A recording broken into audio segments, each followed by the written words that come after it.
All right, distinguished guests, ladies and gentlemen, welcome to the press conference of the fourth G20 Finance Minister Central Bank Governor meeting, October 13, 2022.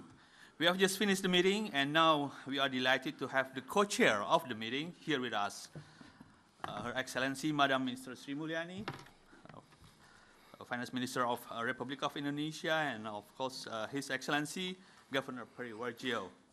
We will have a short presentation from the two speakers, followed by a Q&A session. I should remind you to ask a short, direct question due to very limited time we have here. So without further ado, we welcome Her Excellency, Finance Minister of Republic of Indonesia, as well as Governor Peri Warjio. The floor is yours, Ibu. Thank you. Thank you, dear colleague from media. Thank you for joining our media briefing today to update you on the result of the fourth and final meeting of the G20 Finance Ministers and Central Bank Governors under the Indonesia G20 presidency. Governor Peri and I have chaired the meeting today. We meet again as the global economic situation has become more and more challenging. I do not think it is an exaggeration to say that the world is in dangerous condition. The policy responses need to be specific, clear, coordinated, and well communicated, not only a normative macroeconomic policy mix. And yet this is the most important challenging task. How we are going to coordinate when there is really a very, very strong, sometimes trade-off, severe trade-off. Many countries are now facing very difficult trade-off in designing the right policy for this perfect storm. The trade-off between achieving stability versus preserving growth and employment, the trade-off between policy instrument, fiscal policy or monetary policy or structural policy to stabilize the price at the cost of weakening of the economy or even potentially creating recession, or how we are going to continue recovery and supporting growth while the inflation is actually at the real pressure for almost all economy. So we are now facing increasing and compounding risk, high inflation, weak growth, energy and food insecurity or crisis, climate risk, and geopolitical fragmentation. We have already seen faster than anticipated global monetary policy tightening, with many advanced and emerging economies raising their interest rate significantly, with this creating a spillover risk across the world. So war, surging commodity prices, as well as the increasing or creating increased global inflation that is followed by the increasing interest rate and tightening liquidity, definitely creating a huge risk for the country which is already in the debt distress. This is not only for the low-income country, but also middle-income country and even advanced countries. We expect the global situation to remain tough in this year, 2022, and possibly extend into 2023. We should not dismiss the possibility of an increased risk of recession. So these complex global economic challenges require strong leadership and collective action from the G20. This is the group of 20 countries which comprise 85% of the world economy, that they should also be able to protect the livelihood of endangered people while also bringing the world back to a strong, sustainable, balanced, and inclusive growth. A huge task with the current environment and challenges. The economic and the complex global situation, because this is not only just economic factor, but geopolitical factor, which is requiring us to cooperate even more, to coordinate and synchronize the policy, which is becoming so difficult under the fragmented situation.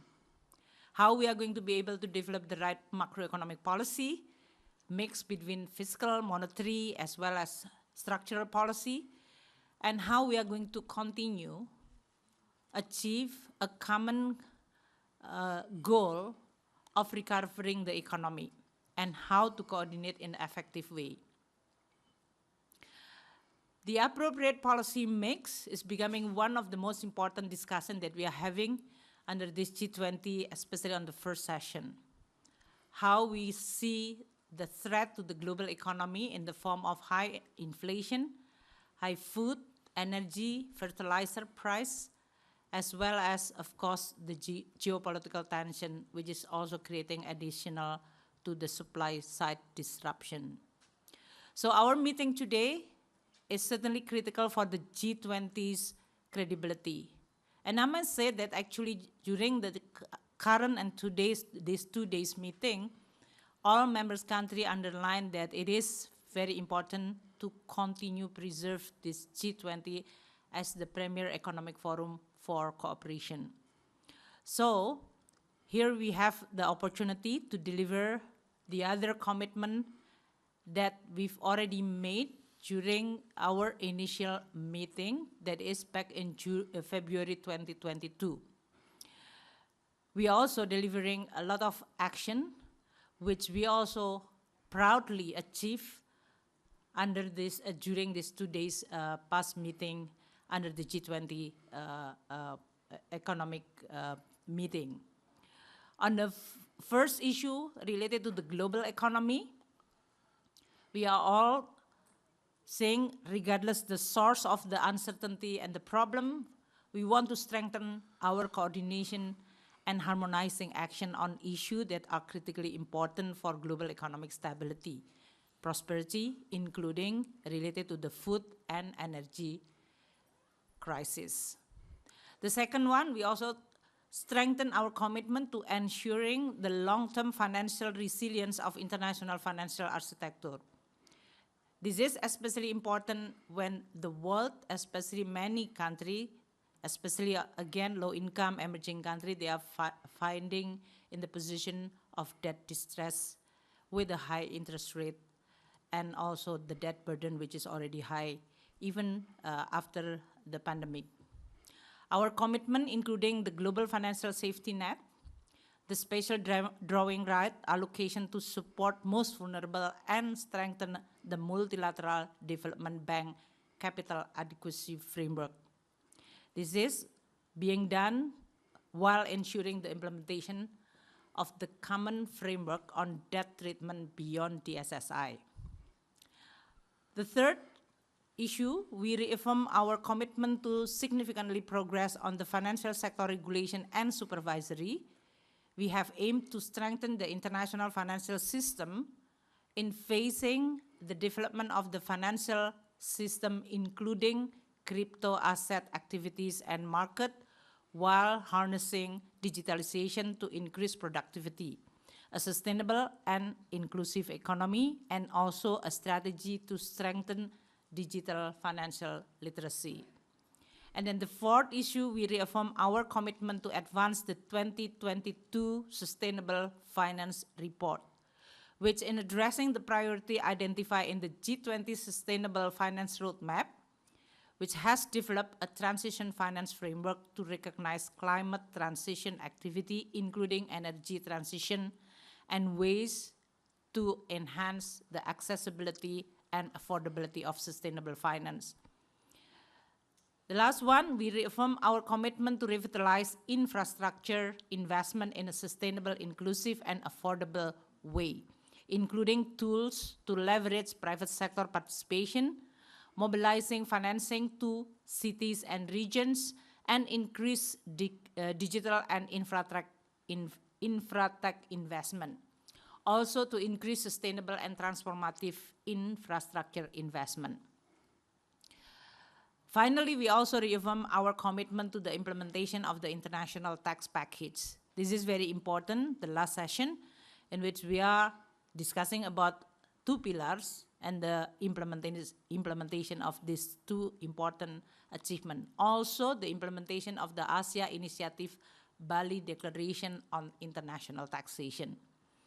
So our meeting today in Washington, D.C. is our fourth and also the final meeting of the finance minister and central bank governor under the Indonesia G20 presidency.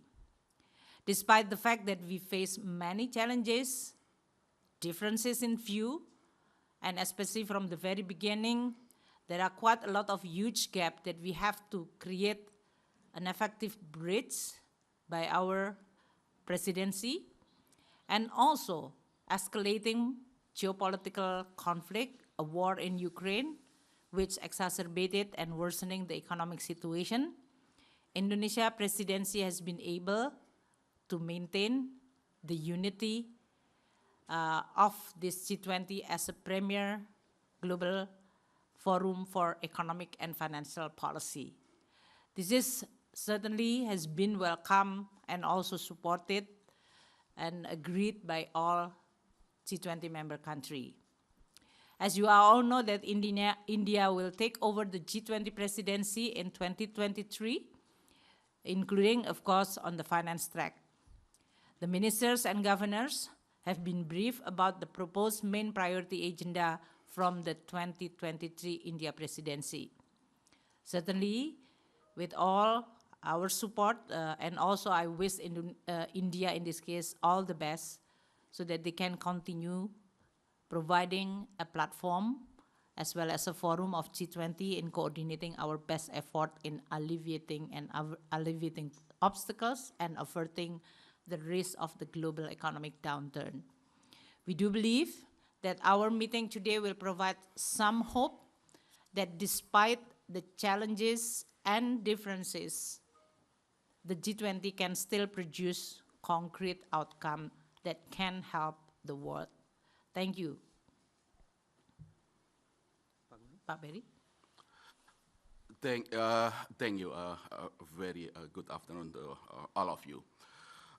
Since the very beginning of our presidency, we continue emphasizing that the G20 need to work together to advance global critical issues, providing concrete and collective solutions to secure the recovery. Despite the divergent views within the group, during Indonesia presidency, G20 continue to progress in many important issues as legacies that need to be passed to the next India presidency in 2023. Just to add what Minister Sri Mulyani already mentioned, let me just point out a number of achievements, deliverable, concrete, relating especially to the central banks. First, on the addressing the global economic issues. G20 remain committed to enhancing macro policy cooperation, preserving financial stability and long-term fiscal sustainability, and safeguarding against the downward race and negative spillover. In this regard, central bank independence is crucial to achieving this goal and buttressing monetary policy credibility. In this regard, the G20 remains committed to addressing the current global challenges of high inflation to ensure well-calibrated, well-planned, and well-communicated policy to address this issue. G20 central banks are strongly committed to achieving price stability in line with their respective mandate. To that end, we are closely monitoring the impact of price pressure on inflation expectation and will continue to calibrate the pace of monetary policy tightening in a data-dependent and clearly communicated manner.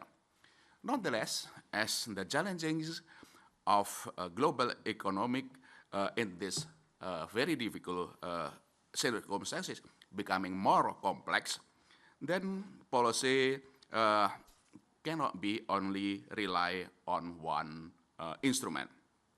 In this regard, also, policymakers face this difficult trade-off as we seek to balance between the economic recovery and maintaining stability. In this regard, G20 reiterated commitment to enhancing global finance resilience and will continue to monitor the risk of increasing capital flows volatility, negative spillover, and uneven market condition. In this regard, IMF institutional view on capital flows management continue to be advanced.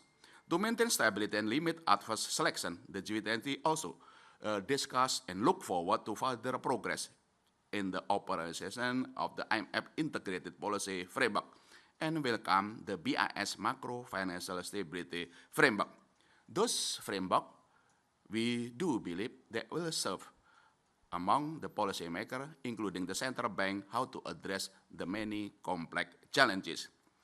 On financial sector issue, the G20 has discussed exit strategy and mitigation the scarring effect in the financial sector, how global policy action to increase the resilience, including also against cross-border spillover, addressing identify structural vulnerability in non-bank financial intermediation from a systemic perspective. Additionally, the G20 continue to discuss the pressing issue from crypto asset market development and strategy to enhance risk monitoring while taking into account the novel feature of crypto asset and harnessing their benefit. In this context, G20 member broadly welcome the FSB work on this topic and look forward for further deliberation coordination. On the cross-border payment system and central bank digital currency, the G20 welcome the continuous exploration of how central bank digital currency could potentially be designed to facilitate cross-border payment system. We look forward for the G20 report on the progress of the roadmap on collective action to enhance cross-border payment arrangement to be delivered in the coming Leaders Summit in November 2022.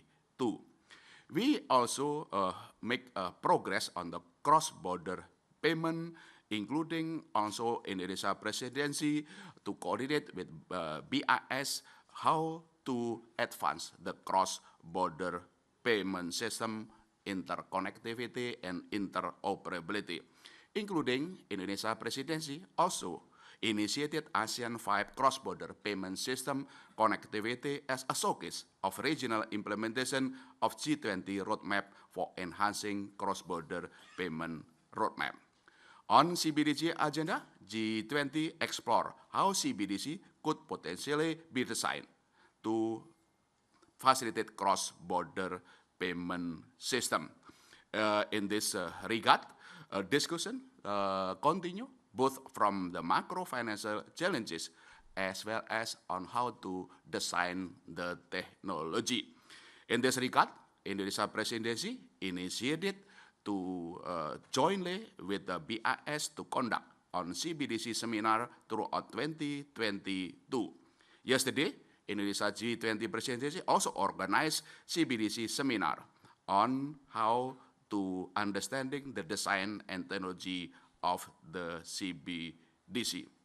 On the financial inclusion, G20 continue under Indonesia presidency to advance how financial inclusion framework on harnessing the benefit of digitalization to boost productivity and foster a sustainable and inclusive economic, especially for MSME, women, youth, as well as for underserved groups guided by G20 2020 Financial Inclusion Action Plan. I think those issues that under Indonesia presidency on a number of policy from the macro policy, financial sector, as well as also cross-border payment, CBDC, and financial inclusion. Of course, the detail that we can also elaborate under Q&A question. Thank you. Thank you, Minister and Governor. Now we will have a Q&A session. If you'd like to ask the question, please raise your hand and your name, please. So due to the very limited time that we have now, just ask short and brief question and direct question. Please in the front, and then followed by your name, please. Thank you for the opportunity to question. My name is Wataru Okubo from Japanese daily paper, the Mainichi newspapers.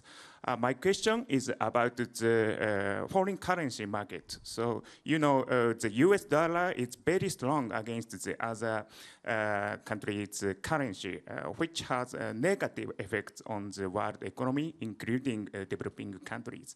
So what kind of the discussion do you have in the meeting about this issue? Thank you. Thank you so much. Mega?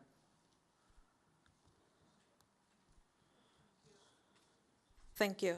First question, what's the concrete result from this meeting compared to the last meeting in Bali? What's the concrete progress? And the second question, how you handle the conflict between Russia and G7 in this meeting? The question for both Bu Sri Mulyani and Pak Perry. Thank you. Thank you, Mega. Gentleman in the back, I will go back to you, please. Gentleman in the back, please. Right.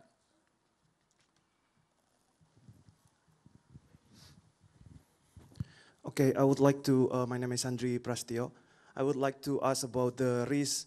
There is one of the main concern is about debt distress and then the energy transitions. I would like to ask about how Indonesia is actually, and G20 in general, will actually can manage the risk of stranded assets, and then if we keep investing on fossil fuel. Thank you so much.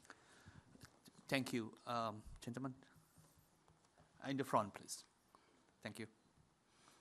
We will have 5 questions for the first Thank session. you. This is Lalit Jha from PTI Press Trust of India. I wanted to ask you about, in the age of increasing geopolitical fragmentation, how is it possible to have consensus of within the G20 on some of the critical issues facing the world today? And secondly, I would like to have your take on the proposed priority agenda for 2023, as Indians have briefed you people in the Washington, D.C. this week. Thank you. All right, we have 5 questions, but Kumudura and Pu probably will continue after this. Please. What? Okay. I think the discussion we are, especially for Andre, related to the Indonesia managed stranded asset, we are not talking in very specific on that. But first, we are talking about on the debt distress with the current situation in which the high prices driving the inflation up, responded by the monetary policy. We underline that many monetary policy authority need to establish their credibility in restoring the stability of the price, and that's why they have to act accordingly. And independency of the central bank need to be continued, respected and strengthened. I think this is going to be one of the most, as I mentioned earlier, a very challenging trade-off that in restoring the stability, especially in dealing with the inflation, may have the unintended consequences in terms of the weak economy, as well as the potential worsening debt distress of many countries, not only low-income country, but also middle-income country and high-income country. So the discussion about the debt distress, of course, within the G20 framing, within the context of how a group, as well as globally, first have the ability to use the common framework in dealing with this debt problem, especially for the low and middle income countries. How we are going to be able to create more predictability as well as reliability on dealing with the debt problem for country. The second one, related to the global financial safety net, that is, whether the IMF have the ability in terms of the resource to support many of the countries that is going to be in this situation. Third one, also asking the Multilateral Development Bank to use their balance sheet through the capital adequacy framework, so that they are going to be able to continue or strengthening or increasing support for many countries in a difficult situation, especially on a financing asset, not only for their own debt distress problem, but also in terms of addressing global public goods like climate change related issue or challenges. So these are all the three important elements dealing with the debt distress. That is the ability to use the common framework for settling or restructuring or handling the debt situation. The second one is the global financial safety net. That is the ability of the IMF to support, and that's why maybe Perry is going to talk more about the SDR and the quota reform. And then the third one is how we can ask the MDBs to step up using their existing balance sheet through the common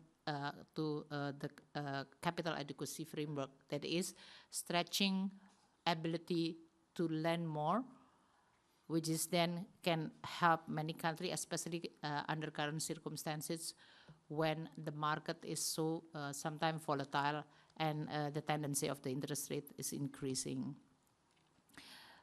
On the first question about Forex, let Pa Perry is going to address this question. But certainly, I think what is the most important is how we are going to synchronize and coordinate more. Sometimes the room to maneuver is becoming so narrow, or even now has been eliminated. So the trade-off is becoming so painful. But we have to take sometimes a painful step in order for us to be able to restore again the stability and the recovery of the economy. It's not going to be easy, but this is one of the most important in which all central bank governor as well as Minister of Finance then talking about each country's situation, but at the same time also very mindful about the potential spillover effect for other countries, because we are the G20 biggest economy in the world. So each action will definitely not only affecting your own jurisdiction or economy, but can also affect regionally or globally. How we are, what is the concrete progress? Well, this is the final progress. Indonesia presidency, especially on the finance track, has already, from the very beginning, outlining our agenda and what we call the expectation of the result. First, on a global economic and scarring effect due to the pandemic. I think we've also addressing the issue and becoming also recognizing the challenging task because of the increasing inflation, food and energy prices that created a much more challenging task for both fiscal as well as monetary policy to deal with. But at the same time, we also addressing the issue on the scarring effect, some of the recovery of the economy, which is quite good, including Indonesia in this case. Indonesia has been recovered, the growth on the first, second quarter or expected on the third quarter to be able to address the scarring effect and also continue recovery. But at the same time, this is not only the only issue, which is of course very important, especially not only the global economic situation and post-pandemic scarring effect, but the new crisis like the food and energy crisis, which is now complicated, including the war and geopolitical situation. So on the first issue, this is really remain a very dynamic, and I think this is the topic which is going to be discussed also in the IMF, IMFC, and also for the next India presidency. The second agenda, which is Indonesia has been very successful, is when we are creating pandemic preparedness response. This is one of the most important agenda that President Jokowi has already mentioned during the Rome when we are taking over the presidency. And this particular agenda, we make a huge progress actually from the very beginning that the agreement is not there. And by the end of this meeting, we were able to establish financial intermediary facility, FIF, under the trustee within the World Bank to strengthen WHO, 1.4 billion, contributor 15 parties, 12 from G20 and 3 from international organization. So that's really a huge, huge success. And we are now focusing more on governance and how you are going to execute and strengthening the pandemic preparedness. I think this is being recognized quite widely. The third one, maybe on the international financial architecture, Pak Perry is going to mention later on, but a lot of progress on that area, including the agreement on the G20 to make sure that we are going to ask multilateral development bank to use their resources and capacity to respond to the need of many developing and emerging countries. The third and the fourth one is on the infrastructure. I think we achieved quite a lot of not only in agreeing that infrastructure continue very important, but how we are going to be able to develop quality, sustainable infrastructure with the better governance and especially in mobilizing private sector funding to develop infrastructure. This is issue which is very important in the G20 since the presidency from Australia up to today. I think this is continued the topic which is very, very important. Quality infrastructure as well as how the GI hub in this case and tracking how we are going to be able to provide support for each country to be able to develop the right policy framework for the infrastructure development. The fifth agenda on sustainable finance. This is again also quite a progress in which we have the roadmap. We are also tracking the commitment of financial sector, especially private, in providing and scaling up sustainable finance, because definitely in order for us to be able to achieve the climate change agreement on a Paris Agreement under the UNFCCC, that require participation from the private sector. So here we've already made quite a lot. And again, just to give you a footnote on this sustainable finance, it is co-chaired by United States and China, and they are providing a good leadership in pushing the agenda under the sustainable finance. So it's really a very good result. And that will be continue for the India presidency. And then the last one on international taxation. This is again, we already achieved an agreement regarding the international package, Pillar 1, Pillar 2, slightly delay on the implementation, but I think the determination and commitment to continue implement the first and second pillar is going to be very important. As you maybe remember that Pillar 1 is related to the cross-border, especially digital company taxation, which is not only based on where the company reside or located, but also related to the where you are operating and where the revenue of your company is actually generated. The second pillar is related to the minimum taxation. I think this is going to be the two very important that will be continued to be pushed for the next India presidency. So a lot of very important progress. How we handle this presidency, I think Pak Perry and I, first, we continue relentlessly convincing that G20 is an important and truly asset for the global economy, especially for cooperation. This is a premier forum. It was created during the financial crisis. It shows a leadership and response needed. And I think this effectiveness need to be continued maintained. And I think this is how we communicate with all the G20 members to convince them that this is a truly forum and platform for all of us to be able to continue, stay united, regardless the differences. The second one is, I think, despite geopolitical, a lot of area, especially on the finance track, is actually, we have a lot of agreement. That is really important.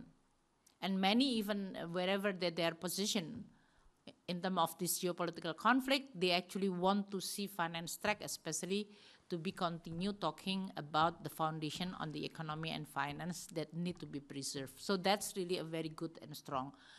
Third, we receive a huge support from not only members, but international organizations to prepare for many of the technical work. And that's the more that you discuss on the technical, the less political, and then the more you are going to bridge the gap.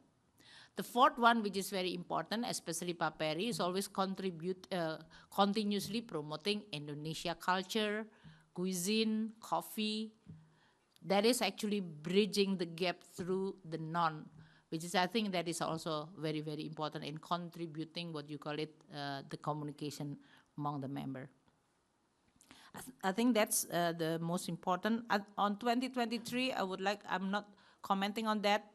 Minister Nirmala has already also outlined what is the agenda, so it will be ethical to then asking the India, but we're really supporting India presidency and their agenda. A lot of the issue is the continuation, which is, I think, is really welcome, because a lot of them will become an issue which is also critically important, especially entering 2023, which is still going to be quite a challenging economic situation. So that's Bapak. Okay. Thank you for the first question. Of course, foreign exchange volatility is only one problem of global economic challenges. If we're facing many complex issues, then we need to resort also to a number of instruments. This is what Indonesia presidency continue promoting, to use a policy mix. On the central bank policy mix, one, of course, as I already mentioned, that G20 central bank continue to aim to tackle the increasing inflation by a credible interest rate response to tackle inflation expectation and to bring down price stability, to calibrate the pace of monetary tightening in data-dependent and clearly communicate manner. Of course, how each central bank will address depending on domestic condition. That's one. Second, we need to also address the market volatility through, of course, exchange rate stability. And how to do that, of course, depending on respective countries. But there's understanding on that. The issue also on the capital flows management. This is also being discussed, and that will be also a part of how to ensure the stability through the policy make in the central bank. Interest rate response, exchange rate stability, as well as capital flows management. This is the work under the IMF integrated policy framework, which is Indonesia already practicing since 2020. We already practicing that, 2010, my apology, that we are practicing central bank policy mix that we also voicing through this G20. But of course, monetary policy of the central bank only also a part of the policy mix. Minister Sri Mulyani already mentioned the need for close coordination between monetary policy of the central bank and fiscal policy of the government, with a respective adherence toward independency of the central bank. I think that's my answer to the first question. I hope that clarify. Second, just to add what Minister Sri Mulyani already mentioned on how Indonesia presidency achieved so many under this G20 leadership, so many progress throughout the year, especially since July. As we already communicate, Indonesia have 6 priority agenda on the normalization, on the, of course, scaring effect, on the payment system digitalization, inclusion, green economy, and international taxation. Let me just a number of significant progress that we achieved since July. We have area of 13 progress. Let me just mention a number of them. One, I already mentioned, the need of the national economic policy mix. This is to address the current challenge. When we are facing a many complex challenge, then the coordination, well-calibrated, the policy mix of fiscal, monetary, as well as also a financial sector is important. I think that's number one. On the financial sector, I already mentioned a number of significant progress. How regulation and supervisory action toward crypto asset. Advancing in the cross-border payment system, including also how ASEAN 5, Indonesia presidency leading the ASEAN 5 to have a cross-border connectivity and the QR, fast payment, local currency. This is also a number of progress, including also still on the digitalization is CBDC. The proposal on the design of CBDC, how CBDC harnessing inclusion, as well as future cross-border CBDC. I think there's a number of progress. And on the inclusion, there's also a number of progress that to support the global economic recovery, harnessing, promoting financial inclusion through especially digitalization is one of the lessons and being also implemented in a number of members of the G20. There is also a number of progress, referring to the last question, which is on a number of issues to address the debt issues. There is also agreement on G20 welcoming the pledges of 0.6 billion US dollar, a part of a special drawing right channeling through the voluntary channeling of SDR. This is a part of 100 billion US dollar, the ambition to address as international financial architecture to also to stand ready to help low-income and vulnerable countries to rebuild their economy. There's also progress of resilient and sustainable trust under the IMF. This is where we welcome the operationalization of RST, resilient and sustainable trust, to help eligible low-income countries, small state and vulnerable middle-income countries to address longer-term structural challenges that pose macroeconomic risks, including those stemming from pandemic and climate change. On the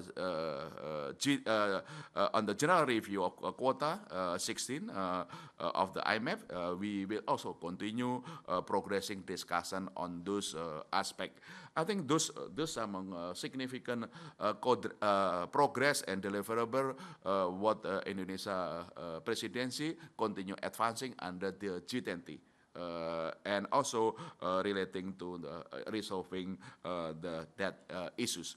I think those my complementing for the Minister Sumali already mentioned, and this is also once again Indonesia to India next presidency 2023. We will continue supporting fully the success of India presidency. A number of legacy already being achieved this year, and we also looking forward. Those will be also being progressing next year, including one on the how the policy mix, second on the financial sector, cross-border payment connectivity, CBDCs, as well as inclusion. I just stop here. Thank you. Thank you, Minister and Governor.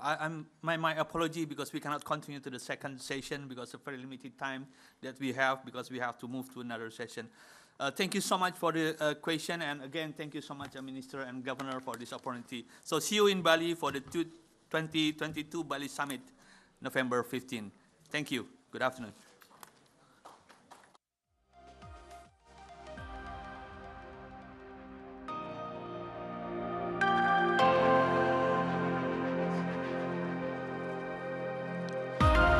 Good afternoon, ladies and gentlemen. The IMF press briefing for the Western Hemispheres Department will be commencing shortly. You're welcome to stay in the room if you like. The Western Hemispheres press briefing will be commencing shortly.